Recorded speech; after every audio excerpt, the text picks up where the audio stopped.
Buen día, estimados compañeros. Bienvenidos a una presentación más sobre la fiscalización internacional. En esta ocasión vamos a comenzar por explicar cómo es que se encuentra vinculado las normas, los principios y el proceso de ingreso de mercancías a nuestro país. Perfecto. Primero comencemos por explicar cuál es el proceso de ingreso de mercancías por la aduana en México.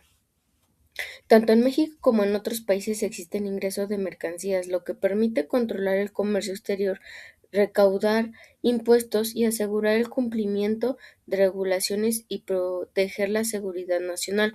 Esto es muy importante. Cada ingreso de la mercancía debe de tener una regulación y un proceso para evitar que ingresen mercancías inadecuadas o que puedan tener una afectación a los ciudadanos o bien que sea por contrabando y no cuenten con las disposiciones que establece la normativa. A continuación vamos a explicar cada uno de los pasos por los cuales una mercancía debe de pasar en una aduana.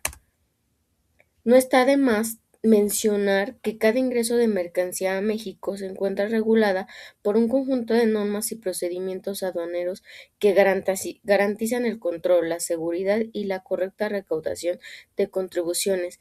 Cada producto que entra al territorio nacional debe ser revisado, declarado y clasificado conforme a la ley aduanera y demás disposiciones aplicables, que era lo que comentábamos, ¿no? Al ingresar, cada una de las mercancías deben de pasar por ciertos filtros que nos permiten catalogizarlas de acuerdo a lo que nos marca la ley aduanera. El primer paso es sí o sí la revisión de control de las aduanas. Esto quiere decir o se hace mención que de todas las mercancías pasan en un punto de revisión donde al azar se revisa el contenido de la mercancía, lo que permite ver qué es lo que está ingresando en nuestro país. Y posterior viene una clasificación arancelaria. Esto quiere decir que se clasifica dentro de una fracción arancelaria del sistema tarifario, a lo que llaman TIGIE. Posterior pasa a lo que, una vez obviamente que haya sido ya aprobada por estos dos filtros, viene lo que viene siendo el pago de las contribuciones.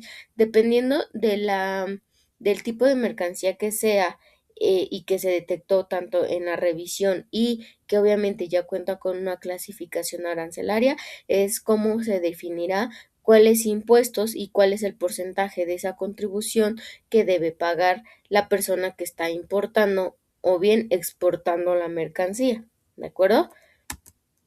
El paso siguiente es el cumplimiento de regulaciones y restricción no arancelaria.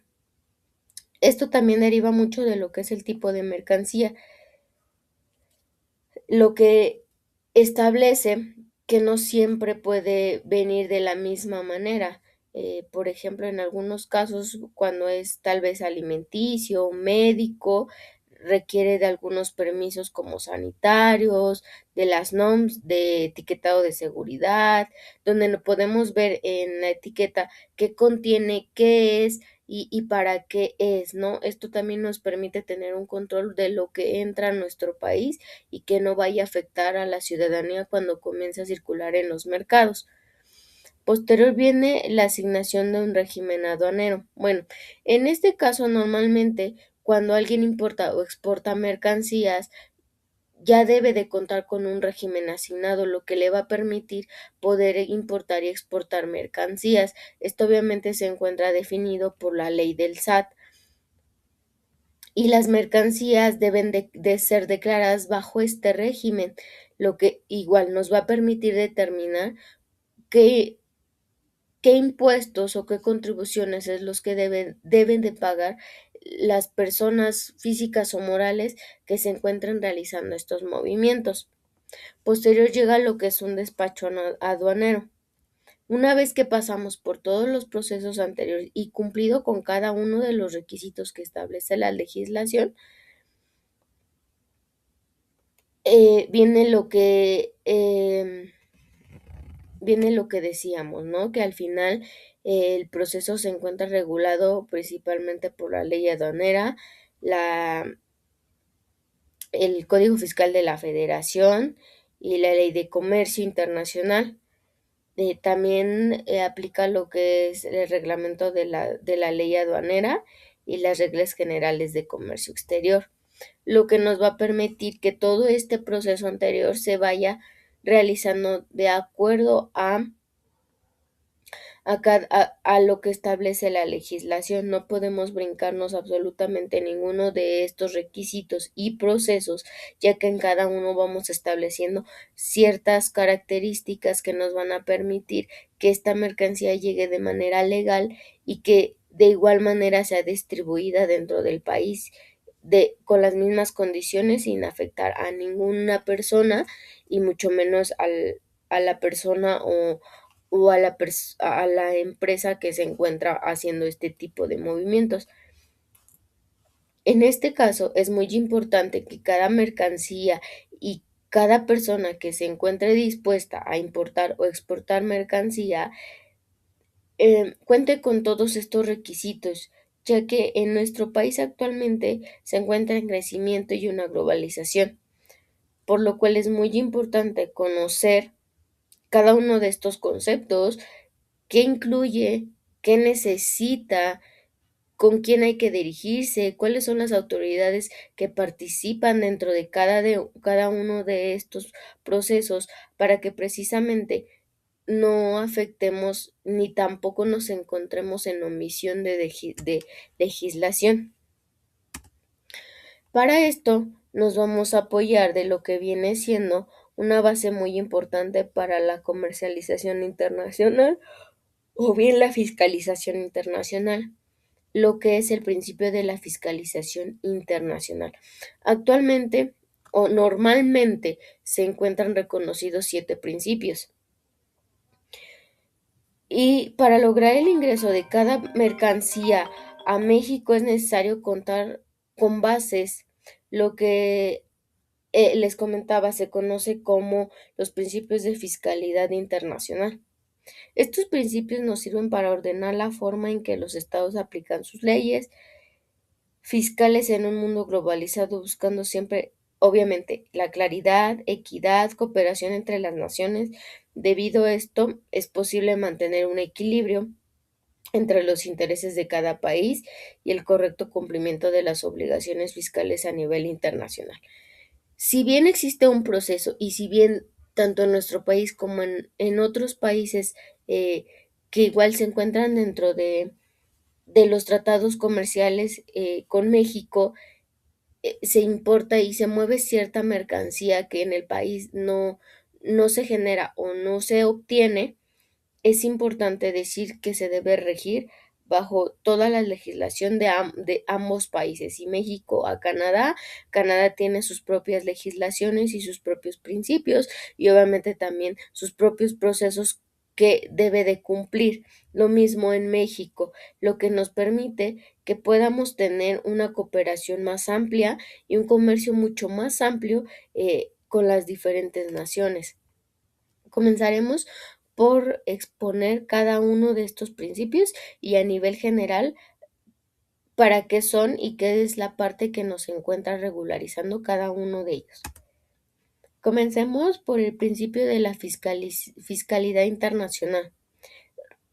Este principio es la base fundamental de las reglas o ideas rectoras sobre las cuales se construye un sistema, una teoría o un campo de estudio, lo que nos permite que en un futuro, si se abre algún otro campo o alguna otra manera de importar o exportar mercancía, este principio nos va a ayudar a mantener una fiscalización internacional adecuada y mantener las reglas claras para poderlo ejecutar.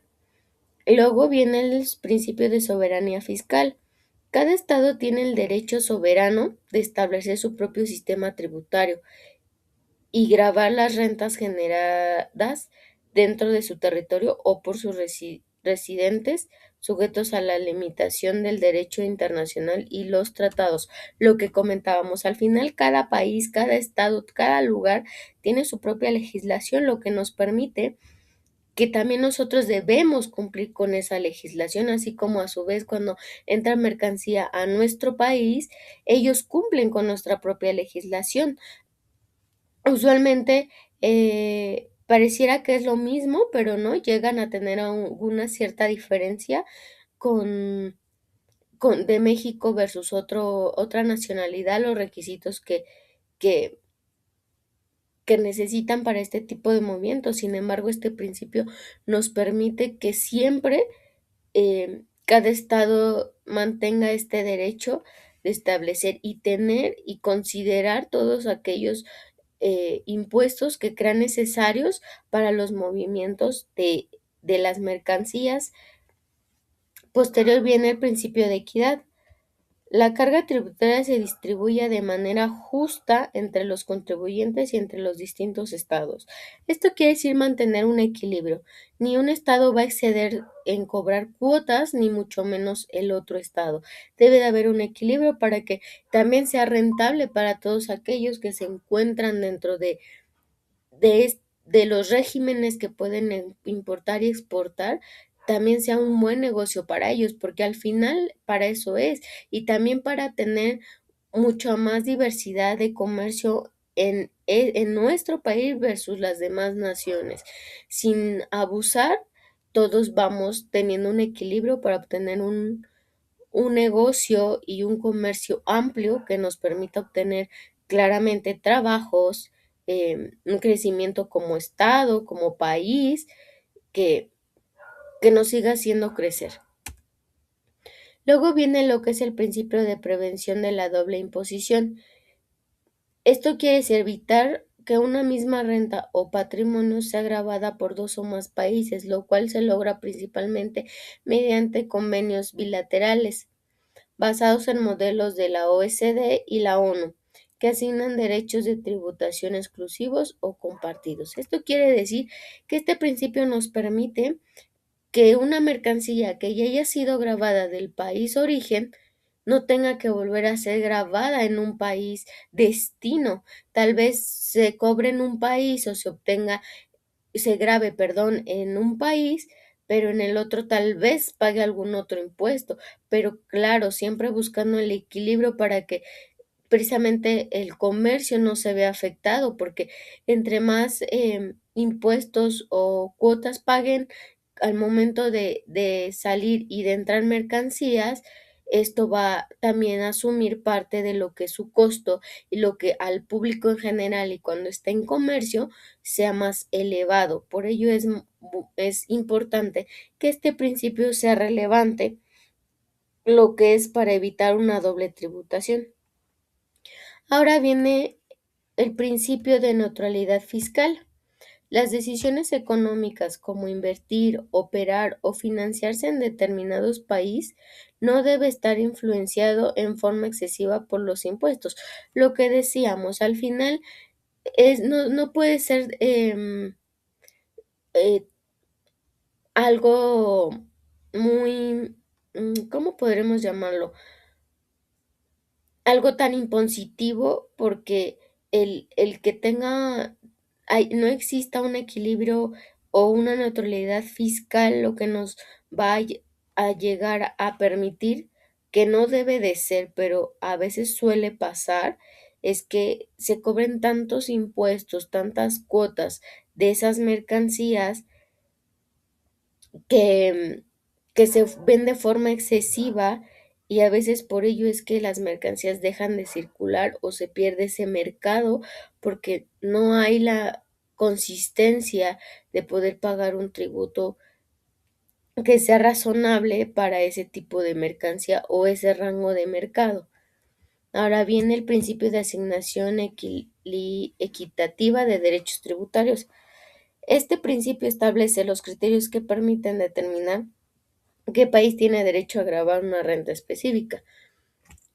Esto claramente lo dice, cada país o de acuerdo a este principio, cierto país va a poder grabar cierta mercancía, pero esto no quiere decir que los demás no tengan a- alguna posibilidad igual, tal vez sí, solo que varía dependiendo del país, del tipo de mercancía que se mueve, para que obviamente puedan gravar esas rentas y ese ingreso pueda quedar dentro de ese país.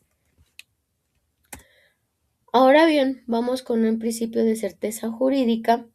Las normas fiscales internacionales sean claras, estables y previsibles. Permite que los contribuyentes conozcan de antemano sus obligaciones y las consecuencias fiscales de sus operaciones internacionales, reduciendo riesgos e incertidumbre. ¿Esto qué es? Que al final yo como exportador o importador debo de conocer y tener visibilidad clara de todos los impuestos, reglas, normas y, y, y agentes que involucran cuando yo realizo movimientos. Todo debe estar claro y, y visible para evitar que haya posibles omisiones sobre, sobre mi mercancía, sobre los movimientos que voy a hacer con otras naciones. Ahora viene el principio de simplicidad administrativa y eficiencia. Las reglas fiscales sean lo más simples y operativas posibles con el fin de reducir costos de cumplimiento para los contribuyentes y de administración para las autoridades fiscales. Este va mucho de la mano con el principio de certeza jurídica, porque si bien deben de existir las normas y deben ser muy claras, también tienen que ser simples y operativamente fáciles de cumplir, lo que signifique menos costo también para las personas, para aquellos empresas y personas físicas que se encuentran dentro del mercado y sea más rentable también, ¿no? Lo que también permite que exista una economía mucho más amplia y que también muchos países permitan ingresar mercancía o exportar mercancía a otros para tener una mejor relación internacional. Pero claramente todo el proceso, todos los principios y todo aquel movimiento que tengamos que hacer sí o sí debe de contar con un marco jurídico amplio. Por ejemplo, en nuestro país, el marco jurídico, bueno, comencemos por explicar. El comercio se encuentra regido por un marco jurídico amplio y especializado cuyo objetivo es ordenar, facilitar y supervisar el intercambio de bienes y servicios con otros países, garantizando al mismo tiempo la protección de la economía nacional, la recaudación fiscal y el cumplimiento de estándares internacionales. Cada una de las normas regulatorias nos permiten como país establecer los procedimientos, requisitos, obligaciones con los que se debe cumplir los involucrados en operaciones de importación-exportación. Lo que decíamos al final, todo es un conjunto, todo tiene que ir de la mano, pero siempre debe de existir un marco jurídico que precisamente regule cada uno de estos movimientos y cada uno de estos procesos que permita a todos los involucrados tener claro cómo debe de operar. Lo que nos lleva a mencionar que en México el marco se encuentra principalmente la ley aduanera, ley de inversión extranjera, ley de comercio exterior, código fiscal de la federación. Cada uno de estos nos permite entender y comprender cómo se encuentra justificado y regulado cada paso que se da y cada movimiento y cada requisito con el cual debemos de cumplir a la hora de realizar un movimiento internacional. Por ejemplo, la ley aduanera regula la entrada, salida de mercancías, los movimientos o las obligaciones de los despachos aduaneros, la clasificación arancelaria y obviamente regula los regímenes aduaneros, verificados y facultades de control de estos mismos. La ley de inversión extranjera determina la participación del capital extranjero en actividades relacionadas con comercio exterior, sectores permitidos y restringidos, registro y obligaciones de inversión. Nuestra ley de comercio establece aranceles y regulaciones no arancelarias, permisos previos, cuotas compensatorias, medidas antidoping. Esto quiere decir que son instrumentos de defensa comercial, y la política comercial. ¿vale? Y por último, el Código Fiscal de la Federación es quien nos permite definir las contribuciones del comercio exterior, IVA, IEPS, el DTA o algún otro impuesto que tengan que pagar las personas que se encuentran realizando esta clase de movimientos o trabajando dentro de estos mercados internacionales, y obviamente saber cómo lo deben hacer, bajo qué persona jurídica o bajo qué institución lo deben hacer, y cuáles son los porcentajes que hay que pagar en tiempos, y todo lo relacionado en cuanto a las contribuciones. Por mi parte es todo, espero hayan entendido cómo se relaciona todo esto para poder tener un mercado internacional y para que un país crezca y se mantenga en constante crecimiento, globalización, y ¿por qué no? También para generar empleos, para obtener más ingreso al país, lo que nos permite crear programas, mantener una economía estable en nuestro país. Es muy importante conocerlo. Si tienen dudas, con mucho gusto los pueden dejar en el video y se los responderemos. Muchas gracias y buenas tardes.